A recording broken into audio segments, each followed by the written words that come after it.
Hello காய். So காலையிலே பார்த்தீங்கன்னா நல்லா சாப்பிட்டு தெம்பாக இன்றைக்கி நாங்கள் ஒரு இடத்துக்கு போக போகிறோம். பாப்பா இப்போ சிரிச்சிட்டு இருக்காங்களா, ஸோ அங்கே போயிட்டு ரொம்ப அழுதாங்க. அதான் மனசு கஷ்டமாயிடுச்சு. ஸோ நாங்கள் போனது பார்த்தீங்கன்னா எங்கள் குலதெய்வ கோயிலுக்கு தான். நேற்றுக்கு அபிஷேக பூஜை வச்சுருந்தாங்க. ஸோ அதை தொடர்ந்து பாப்பாவுக்கு பிறந்த முடி எடுக்கிறதுக்காக தான் போயிருந்தோம். ஸோ நான் பெரிய பாப்பாவுக்கு ரொம்ப ஸ்ட்ரகிள் பண்ணோம். 4-5 பேர் பிடிச்சி பிடிச்சி உட்கார வச்சு மொட்டை அடித்தோம். ஆனால் சின்ன பாப்பா கொஞ்சம் உட்காந்துக்குவாங்க அப்படிங்கிற நான் தைரியத்தோடு தான் போனேன். ஆனால் என்னோடய தைரியமே சுக்குநூறாக உடஞ்சிருச்சு. கீழே உட்காந்தோன்னே அழுக ஆரம்பித்தவங்க தான் திமிரிட்டு அழுக ஆரம்பிச்சிட்டாங்க. அந்த அண்ணன் மொட்டை அடிக்கிறவங்களே பிளேடு எங்கேயாவது மேலே பட்டுருமோ அவங்களுக்கு அப்படின்னு சொல்லிட்டு கொஞ்சம் பொறுமையாக தான் எடுத்துகிட்டு இருந்தாங்க. ஆனால் அப்படி இருந்துமே லைட்டாக மண்டையில் பிளேடு பட்டுருச்சு. ஸோ நாங்கள் தூக்கிட்டோம். தூக்கி கொஞ்ச நேரம் சமாதானப்படுத்தி கொடுங்கன்னு சொன்னாங்களா. ஸோ நான் தோலில் போட்டு சமாதானப்படுத்தும் போது கொஞ்சம் அமைதியாக இருந்தாங்க. ஸோ அதே ட்ரிக்காக ஃபாலோ பண்ணிக்கலான்ட்டு ஹஸ்பண்டை தோலில் போட்டு நல்லா தட்டி கொடுத்துட்டே இருந்தாங்க.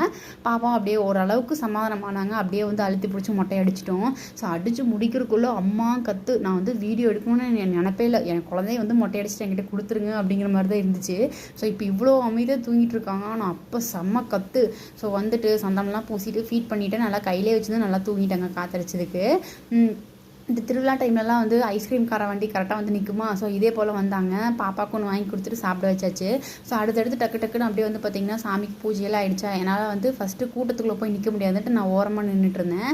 ஸோ எல்லோரும் சாமி கும்பிட்டு வந்ததுக்கப்புறமா நானும் போய் சாமியெல்லாம் கும்பிட்டு விலையில மஞ்சள் கேர்லாம் வாங்கிட்டு வீட்டுக்கு வந்தாச்சு. அங்கேயே மதிய சாப்பாடுக்கு தக்காளி சாப்பாடுலாம் போட்டாங்களா. ஸோ திருப்தியாக சாப்பிட்டு வீட்டுக்கு வந்துட்டோம். வீட்டுக்கு வந்தோடனே என்கிட்ட சொன்ன வேலை முதல்ல மொட்டை பாஸுக்கு நல்லா தலை நிறைய எண்ணெய் வச்சு விடு, அப்போ தான் சூடு பிடிக்காதுன்னு சொன்னதுனால ஃபஸ்ட்டு நல்லா தலை நிறைய எண்ணெய் வச்சாச்சு. நான் ஏதோ கொடுக்குறேன்னு நினச்சிட்டு அவங்க வாய் கிட்ட கொண்டு வந்தாங்க. ஸோ இனிமேல் இந்த மொட்டை பாஸை என் பெரிய பிள்ளைகிட்டேருந்து காப்பாற்றணும், இல்லைனா சட்டனுக்கு இது அடிச்சிட்டு போகிறாங்க. ஸோ உங்கள் வீட்டு மொட்டை பாஸ் எப்படி இருக்குங்க அப்படிங்கிறது கமெண்ட்டில் சொல்லிடுங்க.